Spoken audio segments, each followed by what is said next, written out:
Добрый день, дорогие друзья!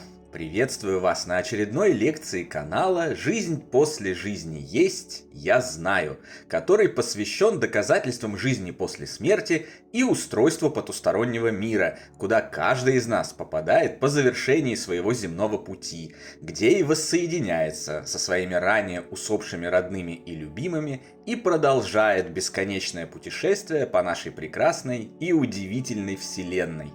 Сегодня мы начинаем небольшой цикл разговоров обо всем, что связано с похоронами, ритуальными мероприятиями и их влиянием на души умерших людей. Один из самых часто задаваемых вопросов, касающихся темы смерти родных и близких, как часто нужно навещать их на кладбище. Здесь есть проблема. Дело в том, что этот вопрос изначально ставится некорректно, так как наши усопшие любимые настроены на наше сознание, а не на какое-либо место в физическом мире.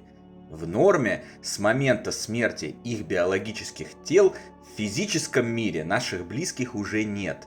За исключением единичных, исключительных случаев, когда умерший ничего не знал о жизни после жизни, вел исключительно материалистическое и эгоистичное существование, в связи с чем после смерти привязался к своей биологической оболочке в материальном мире и потому, скажем так, поселился на кладбище, усопшие проживают в порожденном их сознанием и сознаниями других переехавших на тот свет близких по уровню душ мире. И одновременно же они всегда рядом с нами, где бы мы ни находились.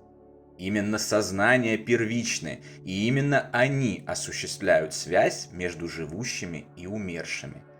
Кладбище существует не для умерших, их там нет. Они существуют для нас, еще живущих. Это мы сделали из них памятники и места поклонения. По сути, кладбище – это пережиток и атовизм, от которого давным-давно нужно избавиться, но общество, с головой погруженное в материю, ассоциирующее себя с временной материальной оболочкой, забывшее, что на самом деле все мы бессмертные духовные сущности, пока сделать этого не в силах. А потому решать, как часто ходить на кладбище и ходить ли туда вообще, нужно исключительно в зависимости от своих на то желаний. Если вам это нужно, если вам комфортно и не вредит пребывание на могиле, если там вы находите что-то, что вам в данный момент помогает, ходите столько, сколько хотите. Если такового желания нет, не ходите и даже не думайте испытывать чувство вины на этот счет. Решайте сами, как поступать, и не слушайте никого, кто будет вам что-либо навязывать. Главное помнить о том, что связаться и поговорить с ушедшим на тот свет любимым человеком можно без привязки к каким-либо визитам на могилы, а в любой момент и из любого места. Более того, кладбище, как место концентрации негативных энергий, скорби, боли и страданий, осложняет такие контакты. Ведь уже давно известно, что негативные эмоции – это своеобразные помехи для связи между миром живых и духовным миром. Гораздо проще обратиться к усопшему из дома, где энергии гораздо более позитивны, или любого другого приятного места, где можно остаться в одиночестве, в комфорте, где есть возможность расслабиться, настроиться на сознание отшедшего и отправить ему всю свою любовь. Те, кто хоронил родных и любимых, знают, что оболочка, лежащая в гробу, обычно совсем не похожа на того, кто представлял ее при жизни. Уверен, многим нашим зрителям это знакомо, и они обязательно сообщат об этом в комментариях. Мы смотрим на тело, видим, что это уже не наш близкий человек. Это кто-то другой, незнакомый, холодный и непонятный, как будто не стало очень важной части. Но гоним от себя эти мысли, потому что испытываем чувство вины, и нам страшно. А ведь важной части и правда не стало в этом теле. Самая главная составляющая, душа, оживлявшая это тело во время земной жизни, покинула его. Поэтому и не похоже это тело на родного человека, что его самого там уже нет. Это видно даже невооруженным глазом. Доказательства продолжения жизни после жизни проявляются даже в этом, но большинство людей боится признаться себе, что видит их. Потому что, сделая они это однажды, это повлечет за собой слишком большие перемены в мировоззрении, в жизни, в духовном развитии.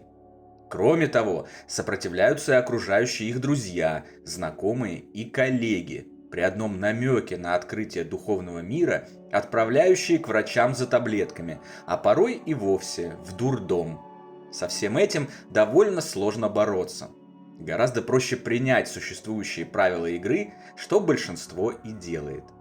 И лишь сильные люди идут наперекор всему, и тем ценнее их знания, ибо легко принимать то, что уже принято всеми, но невероятно сложно то, чему все сопротивляются, за что заклевывают и поносят. Но таков путь прогресса. По новому пути сначала всегда идут смелые и сильные, и лишь затем по проторенной тропе идут все остальные, с огромной благодарностью признавая заслугу первопроходцев. Сегодня, благодаря таким первопроходцам, ссылки на труды, исследования и доказательства которых размещены в разделе о канале, вкладке «Сообщество» и в приложениях к любой нашей книге, мы имеем возможность получить важные и освобождающие знания, помогающие нам в развитии, исцелении и спасении. Кладбище – это юдоль скорби, горя и страданий. Наших родных и любимых там не найти. Все, что там есть, это их мертвые оболочки, отслужившие свое биороботы, сломавшиеся или вышедшие из срока годности. Привязывать себя к ним, искать с ними общения, ответов на вопросы или помощи в сложной ситуации бессмысленно. Смысл же есть в том, чтобы продолжить отношения с той частью, которая пережила физическую смерть и продолжила жизнь. А часть эта, назовите ее душой, духом или сознанием, неважно, она не на кладбище. Она всегда рядом с вами, на расстоянии одной мысли, готовая в любой момент поддержать вас, прийти на помощь, поделиться с вами позитивом и заверить вас в том, что все уже хорошо, а будет еще лучше. Нужно лишь открыть свое сознание для получения этих волшебных посланий и синхронизировать его с частотой, на которой работает вся Вселенная, с частотой истинной и никогда не перестающей любви. В качестве практического подтверждения сказанного, как обычно, поделюсь с вами своим собственным опытом, полученным после ухода на тот свет самой моей родной и близкой души, нашего прекрасного, невероятного и уже знакомого постоянным зрителям канала Даниила.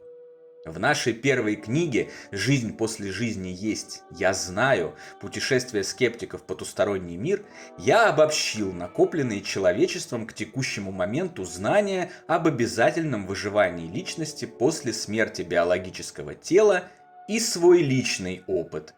Представил документальные свидетельства потусторонних явлений, однозначно и убедительно подтверждающих имеющиеся у человечества знания о его вечной духовной природе. Примечательно, что эти явления, начавшись буквально с первого дня после ухода Дани, ожидаемо не прекратились с выходом книги, хотя некоторые одаренные личности и пытаются убедить меня в том, что все это лишь игра моего воображения, излишне сосредоточенного на паранормальной теме.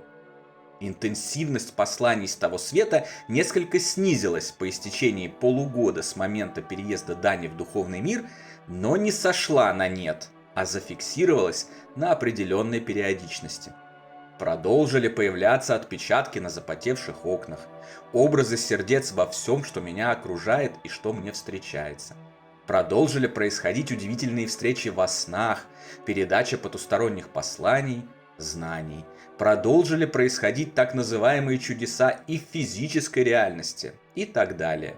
Все это в очередной раз подтверждает, что ни о каких галлюцинациях, совпадениях или самообмане не может идти и речи. Одним из самых невероятных проявлений нового опыта стал следующий случай, произошедший со мной 18 января 2023 года. Ночью, засыпая, я вдруг неожиданно получил еще одну утешительную весточку от Дани. Картинку, переданную им в мое сознание. Удивительно, но потребовалось всего мгновения, чтобы ее увидеть и полностью осознать суть послания. Все было передано не словесным методом, визуальным образом, целым пакетом многомерной информации, но это не помешало моему пониманию. Даже наоборот, сделало его более быстрым, эффективным и полноценным. Теперь я осознаю, что слова не дают таких возможностей выражения, как образное телепатическое общение, привычное для тех, кто уже покинул физическое тело и обитает только в тонких телах. Об этом мы обязательно будем говорить подробно и в деталях далее, в продолжении нашего курса. К этому нам предстоит дойти, так как многомерное мышление и несловесное общение – это уже более высокий, прокачанный уровень знаний. И все же я попытаюсь поделиться этим прекрасным и утешительным сообщением от Дани и его сутью с вами сейчас. В словах эту яркую картинку можно описать следующим образом. Наша жизнь как школьный спектакль. Кто-то отыграл свои роли в первом акте, взял портфель и вернулся домой, где уже радостно поедает вкусняшки и смотрит Дисней-клуб. А кто-то играет в спектакле до второго, третьего акта и финала, потому что выбрал для себя такую роль. Но так или иначе, спектакль закончится еще до обеда. Все актеры покинут сцену и вернутся домой, к своим мамам, папам, братьям и сестрам. Я как бы моментально увидел и школу, и сцену, и разыгрываемый спектакль, и детей, радостно возвращающихся домой со своими портфелями, и все остальное. Показанная мне картина представляла сразу всю эту информацию, и даже значительно больше, и мгновенно передавала мне в сознание концентрированное понимание, саму квинтэссенцию ее сути. На самом деле никто не умирает. Жизнь – это своеобразная игра, по завершении которой все любящие друг друга люди обязательно воссоединяются и продолжают совместное путешествие по нашей невероятной и невероятно прекрасной Вселенной. Суть моего рассказа состоит в том, что ни это невероятное и благое послание, ни любые другие удивительные контакты с тем светом и связь с моей родной душой, перешедшей порог тонкого мира, не было порождено визитами на кладбище и никак не зависело от них, их чистоты и периодичности. По заблаговременной договоренности с Даней я вообще не был даже на его похоронах и посетил кладбище, где захоронено его тело, всего лишь однажды. И тем не менее, наше мегапозитивное общение в изменившихся условиях началось буквально с первого дня после его ухода и продолжается поныне, ничем не ограничиваясь и не прерываясь. На сегодня это все, дорогие друзья. В следующий раз мы поговорим о влиянии способа и места похорон на посмертную судьбу усопших. Я желаю вам отличного дня и замечательного настроения. Не обращайте внимания ни на какие проблемы и ни на какие трудности. Спокойно, методично и невозмутимо решайте их. Ни одна из них не сможет никак вам навредить, если вы будете помнить, что вы – прекрасное бессмертное создание, способное решить любую задачу, а жизнь – это до невероятного классная, прокачанная и разнообразная игра с кучей увлекательных механик, самым лучшим из возможных геймплеем, огромным смыслом и пользой для всех, кто в нее играет. До новой встречи послезавтра на том же месте в тот же час.